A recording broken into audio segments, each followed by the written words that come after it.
House Gold there. Well, Rabbi Shlomo Katz was just minutes away from the festival when the tragedy happened. He joins us now. Thank you for your time today. Thank you. Rabbi Katz, you were on your way to the festival when this incident happened. I understand you're about 23 minutes away, and you had planned to leave 30 minutes earlier, which means you could have been amongst it. Correct. Myself and hundreds of thousands more could have been there as well. This is the largest gathering Israel has throughout the year, and many of us found ourselves on the side of the road at 2 in the morning. Give us a sense from those you're speaking with, what the feeling is there. I imagine there's a lot of shock and a lot of anger.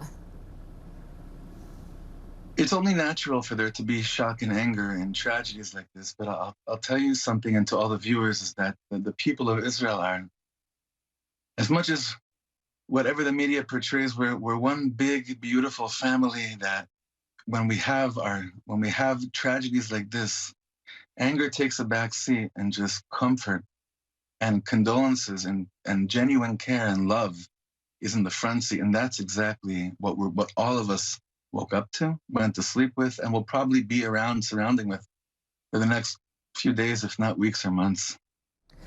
45 people lost their lives in this crash, and I understand children were among the dead.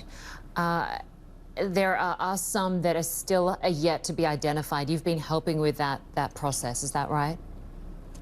Correct. I just returned home from the headquarters of the identification center in Tel Aviv, and I'm sorry if I'm going to get choked up, but what I saw there, I like many of us, I've witnessed a lot of things in life living here in this region.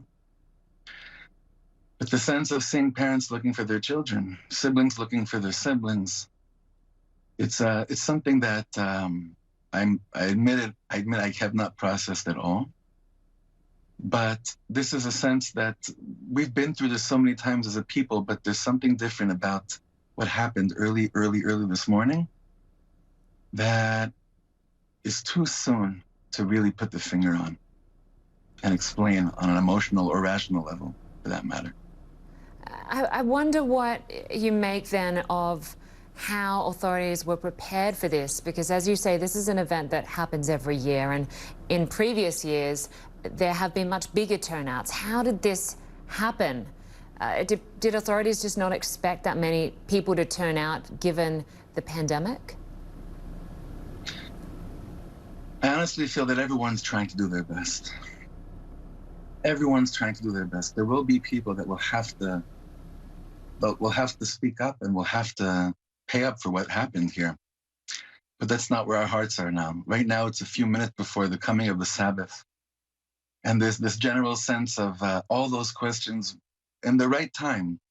But right now, they can wait. Right now, it's just about, I'm your brother, I'm your sister. Right now, family is what matters more than anything. That's true always. But it's especially true right now, and that's what we're sensing right now. Israel has done a pretty good job in terms of rolling out its vaccination program. As I understand it, about 50% of the population have now been vaccinated.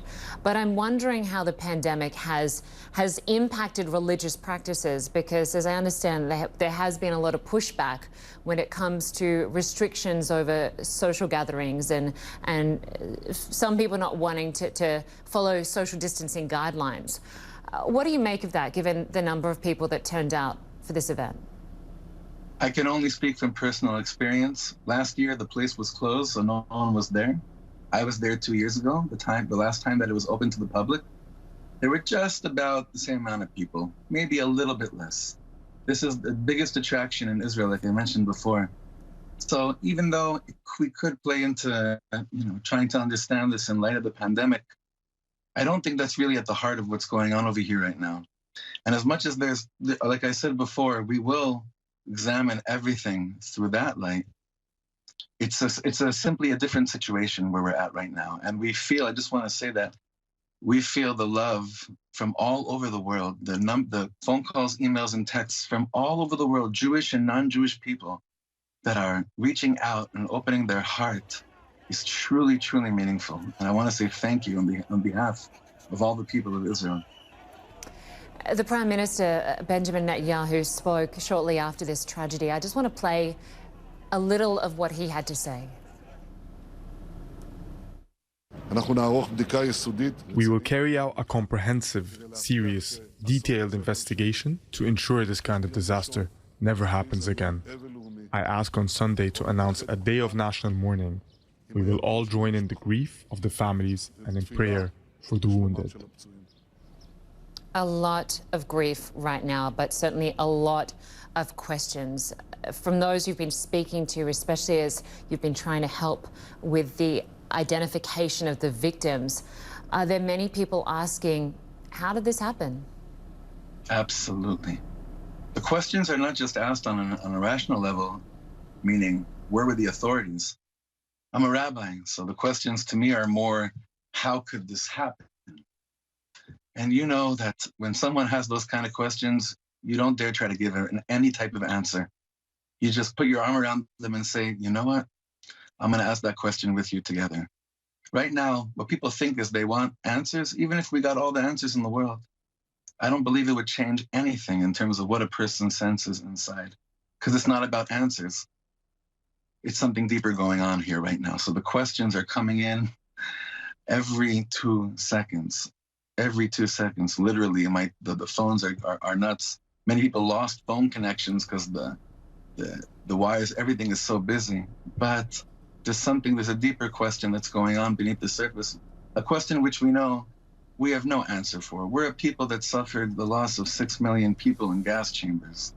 The question of how could this happen is not something that we know we'll ever get an answer to. So we're dealing with it in the way we know how to, which is to open our hearts wide open and hopefully have more patience for each other as we get through this national tragedy together. Rabbi Shlomo Katz, our thoughts are with you and everyone suffering in Israel over this tragedy. Thank you for your time. Thank you. God bless you. Thank you.